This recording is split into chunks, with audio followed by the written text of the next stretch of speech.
ആപ്കെ അദാലത്തിൽ film star Bipasha ബാസുവിന്റെ മേലുള്ള കുറ്റാരോപണം ഇവർ തന്റെ സെക്സ് അപ്പീലിൽ വെറിയോടിയിരിക്കുന്നു എന്നുള്ളതാണ്.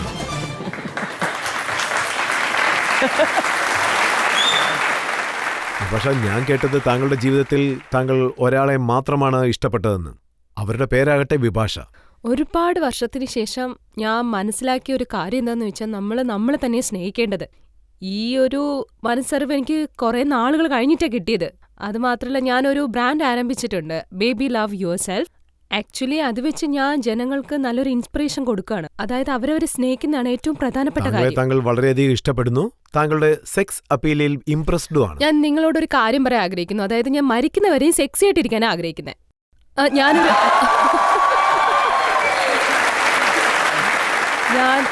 എന്റെ ആഗ്രഹം എന്താന്ന് വെച്ചാൽ ഞാനൊരു സെക്സി ഗ്രാൻഡ് മദർ ആയിരിക്കണം. അതായത് ഞാൻ എൻ്റെ കുട്ടികളോട് പറയും, don't mess with me, I'm a sexy grandmother. Okay, so ഇതാണ് എൻ്റെ തിങ്കിങ്. അതായത് എനിക്ക് തോന്നുന്നത് എപ്പോഴും മനുഷ്യന്റെ ഉള്ളിൽ ഒരു സെക്സ് അപ്പീൽ ഉണ്ടാവണം ടു ബി അട്രാക്റ്റീവ്. എന്ന് വെച്ചാൽ അതിന്റെ അർത്ഥം ഇതൊന്നും അല്ല. അതായത് picture perfect face, very sexy body, personality sexy ആയിട്ടിരുന്നാൽ മതി എന്നാണ് ഞാൻ പറയുന്നത്. പിന്നെ ഈ സെക്സ് അപ്പീൽ എന്ന് പറയുന്നത് ആരെ കൊണ്ട് അക്വയർ ചെയ്യാൻ പറ്റുന്ന കാര്യമൊന്നുമല്ല. You have to be born with it. ഒരു പക്ഷേ ഞാൻ എൻ്റെ സെക്സ് അപ്പീൽ ഫിലിം ഇൻഡസ്ട്രിയിൽ യൂസ് ചെയ്യുകയാണെന്ന് പറയുകയാണെങ്കിൽ ഞാൻ ഉറപ്പായിട്ടും അത് അക്സെപ്റ്റ് ചെയ്യും. ഞാൻ വിചാരിക്കുന്നത് എന്താണെന്ന് വെച്ചാൽ, സെക്സി എന്ന് പറയുന്നത് വളരെ അബ്യൂസീവ് ടേമായിട്ട് യൂസ് ചെയ്തിരുന്നത്. അതായത് ഞാൻ ഫിലിം ഇൻഡസ്ട്രിയിൽ വരുന്ന സമയത്ത്, അതായത് എല്ലാ ജേർണലിസ്റ്റും എന്നോട് ഒന്ന് ചോദിക്കും, നിങ്ങളെ സെക്സി എന്ന് വിളിച്ചാൽ നിങ്ങൾക്ക് എന്താ തോന്നുന്നതെന്ന്. So I use to think that എനിക്കത് വളരെ ഇഷ്ടമായിരുന്നു. നിങ്ങൾക്കെല്ലാം എന്താ അത് കേട്ടിട്ട് വെറുപ്പ് തോന്നിയെന്ന് എനിക്കറിയില്ല. ബട്ട് എന്നെ സംബന്ധിച്ച് സെക്സി ആയിട്ടിരിക്കുന്നത് വളരെ നല്ല കാര്യമാണ്. അത് മാത്രമല്ല, സൗന്ദര്യത്തിന്റെ രഹസ്യം എന്താണെന്ന് ചോദിച്ചാൽ എന്ത് പറയും? ഞാൻ വളരെ നന്നായിട്ട് വർക്കൗട്ട് ചെയ്യും, റെഗുലറായിട്ട് വർക്കൗട്ട് ചെയ്യും, എന്നെ നന്നായിട്ട് ഞാൻ തന്നെ നോക്കും, നല്ല ഭക്ഷണം മാത്രം കഴിക്കും. കാരണം നമുക്ക് ഒരേ ഒരു ലൈഫ് മാത്രമല്ലേ ഉള്ളൂ. അത് മാത്രമല്ല, മനുഷ്യന് ഈ ഒരു ശരീരമല്ലാതെ വേറെ ഒന്നും ഇല്ലല്ലോ. ഒരു പക്ഷെ നമ്മുടെ കൂടെ ഈ ശരീരം ഇല്ലെങ്കിൽ നമ്മുടെ തലച്ചോറും വർക്ക് ചെയ്യില്ലല്ലോ. അതുകൊണ്ട് പ്രധാനപ്പെട്ട കാര്യം എന്താണെന്ന് വെച്ചാൽ, നിങ്ങൾ നിങ്ങളുടെ ശരീരത്തില്, നിങ്ങളുടെ ഹെൽത്തിലൊക്കെ ഇൻവെസ്റ്റ് ചെയ്യേണ്ടതാണ്. ഒരു കാലഘട്ടത്തിൽ താങ്കൾ വഴിമാറി യാത്ര ചെയ്തു. അതായത് കംപ്ലീറ്റ് ആയിട്ട് മാറി. ഒരു ജേർണലിസ്റ്റ് താങ്കളെ വിളിച്ചു എനിക്ക് നന്നായിട്ട് ഓർമ്മയുണ്ട്. അതിലൊരു ടാബ്ലോഡ് പറഞ്ഞെന്ന് വെച്ചാൽ, ബിപാഷ ബിക്കംസ് ഫാറ്റ്, അതും ബോൾഡ് ലെറ്റേഴ്സില്. പക്ഷേ എനിക്ക് തോന്നിയെന്ന് വെച്ചാൽ, ഞാൻ കാണാൻ നല്ല ക്യൂട്ടായിട്ടാണല്ലോ ഉള്ളതെന്ന്. ഞാൻ എപ്പോഴാണ് ഫാറ്റ് ആയെന്ന് തോന്നും. ആക്ച്വലി എന്താന്ന് വെച്ചാൽ, ബിസിനസ് ഡിലൂഷനാണ്. അതായത് നിങ്ങൾ സക്സസ്ഫുൾ ആണ്, നിങ്ങൾ ഡെയിലി ജോലി ചെയ്യുന്നുണ്ട്, അതുകൊണ്ട് അത് ആ സമയത്ത് നമുക്ക് മുന്നേ നമ്മുടെ റിയാലിറ്റി എന്താണെന്ന് അറിയില്ല. അത് ഒരുപാട് വർഷങ്ങൾക്ക് മുന്നേ, ആ സമയത്ത് ഒരു 23-24 കാണും എൻ്റെ ഏജ് തന്നെ. ആ സമയത്ത് എല്ലാവരും എന്നെ ഫാറ്റ് എന്ന് പറയാറുണ്ടായിരുന്നു. പക്ഷേ ഇല്ല, ഞാൻ വളരെ സക്സസ്ഫുൾ ആണ്, എനിക്ക് നിറയെ വർക്കുണ്ട്, കാണാൻ നല്ല സുന്ദരിയാണ്, ആരും ഒന്നും പറയാൻ പോകുന്നില്ല.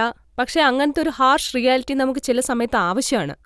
അതായത് നമ്മുടെ കറന്റ് സറൗണ്ടിങ്സ് അതുണ്ടാവൂലേ, അത് നമ്മളെ ചില സമയത്ത് ഡിലൂഷനിലാക്കും, അത് ഈ ഫിലിം ഇൻഡസ്ട്രിയിൽ. So I think I required that.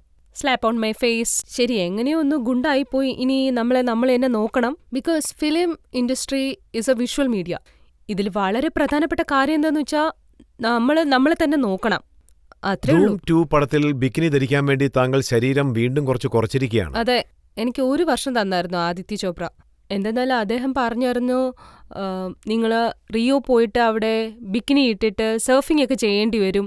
I said, എന്നെക്കൊണ്ട് ഇതൊക്കെ എങ്ങനെ പറ്റും? ഞാൻ ഭയങ്കര തടിച്ചായിട്ടേ ഉള്ളത്, I can wear bikini on screen. അദ്ദേഹം പറഞ്ഞു അതിനുവേണ്ടി 1 ഇയർ തരാന്ന്. അദ്ദേഹം ആക്ച്വലി എന്നെ ഹെൽപ്പ് ചെയ്തത്. അതായത് ഞാൻ വിചാരിക്കുന്ന, my romance with fitness started with No Entry, and അതിനുശേഷം നോക്കിയാൽ ധൂം 2.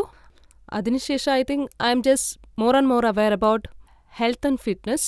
ഇതിനു മുന്നേ റിക്വയർമെന്റ്സ് ഉണ്ടായിരുന്നു. അതായത് നമ്മൾ ഫിലിം ഇൻഡസ്ട്രിയിലാണെങ്കിൽ നമ്മൾ എപ്പോഴും ഫിറ്റായിട്ടിരിക്കണം. അതിനുശേഷം പോകെ അതൊരു പാഷനായി മാറി.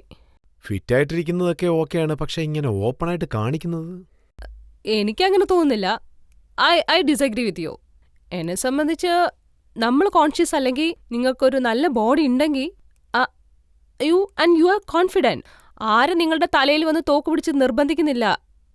Show it.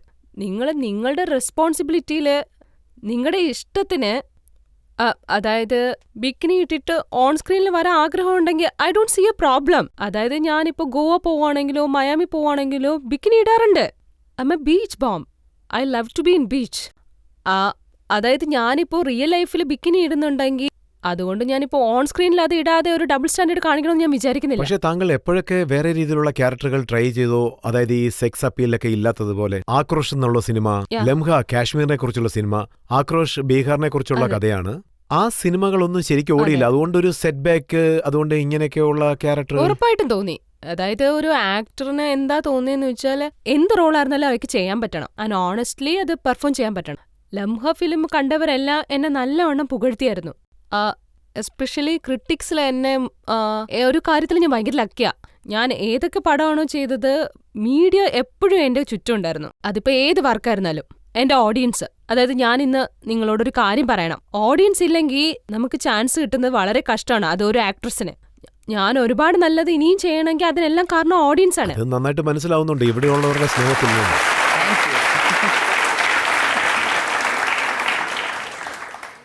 അതിനുശേഷം താങ്കൾ പല മാറ്റങ്ങളും വരുത്തി. പക്ഷേ ഇമ്രാൻ ഹാഷ്മിയുടെ കൂടെ അഭിനയിക്കുന്ന സമയത്ത് ഇദ്ദേഹം വളരെ ചെറുപ്പക്കാരനാണ്, അതുകൊണ്ട് ഇദ്ദേഹത്തിൻ്റെ കൂടെ അഭിനയിക്കാൻ ഇഷ്ടമില്ലെന്ന് പറഞ്ഞു. നോക്ക്, എനിക്കെന്താ കണ്ണുണ്ടൂടെ?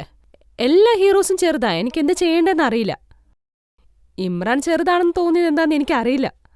ഇപ്പൊ രാത്രിയിൽ ഇമ്രാനോടൊപ്പം അഭിനയിക്കുന്നതിൽ താങ്കൾക്ക് ബുദ്ധിമുട്ടൊന്നും ഇല്ലല്ലോ അല്ലേ? വളരെ ഇഷ്ടമായിരുന്നു. ആക്ച്വലി ഇമ്രാൻ നല്ലൊരു ആക്ടറാണ്. ആ സീരിയൽ കിസർ എന്ന് പറയുന്ന ഒരു ടാഗ് അതൊരു ഹിസ്റ്ററി മാത്രമാണ്. ബട്ട് ബിയോണ്ട് ദാറ്റ് എന്നെ സംബന്ധിച്ച് Imran Hashmi, you know that he just grown as an actor. അദ്ദേഹത്തിന്റെ ഫിലിമിൽ ഞാൻ പകുതി ഉണ്ടായിരുന്നുള്ളൂ. ഫുട്പാത്തില് ഞങ്ങൾ രണ്ടുപേരും ഒരുമിച്ച് അഭിനയിച്ചേ. ഞങ്ങൾ രണ്ടുപേരും ബ്രദർ സിസ്റ്ററായിട്ട് അഭിനയിച്ചത് കൊണ്ടാ ഫുട്പാത്ത് പടം ഓടാത്തതെന്നാ പറയാറ്. ആക്ച്വലി പറയുകയാണെങ്കിൽ അദ്ദേഹത്തിന് ഒരു ട്രെമൻഡസ് ടാലന്റ് ഉണ്ട്. അദ്ദേഹത്തിന് വളരെ കഴിവുണ്ട്. അതുപോലെ തന്നെ താങ്കൾ ഒരു ഇന്റർവ്യൂവിൽ പറഞ്ഞിരുന്നു താങ്കൾക്ക് ഈ കിസ്സിംഗ് സീനൊക്കെ അഭിനയിക്കുന്ന വളരെ ബുദ്ധിമുട്ടുള്ള ഒരു വളരെ കാര്യമാണ്. കഷ്ടാ. പക്ഷേ ഇന്റിമേറ്റ് സീൻ അഭിനയിക്കുന്നത് വളരെ ഈസി ആണെന്നും പറഞ്ഞു. അതെ, എന്താ നമ്മളൊന്നും ചെയ്യേണ്ട ആവശ്യമില്ല ഇന്റിമേറ്റ് സീനില്. മേലെ നോക്കുക, അങ്ങോട്ട് നോക്കുക, ഇങ്ങോട്ട് നോക്കുക, അത്രേ ഉള്ളൂ.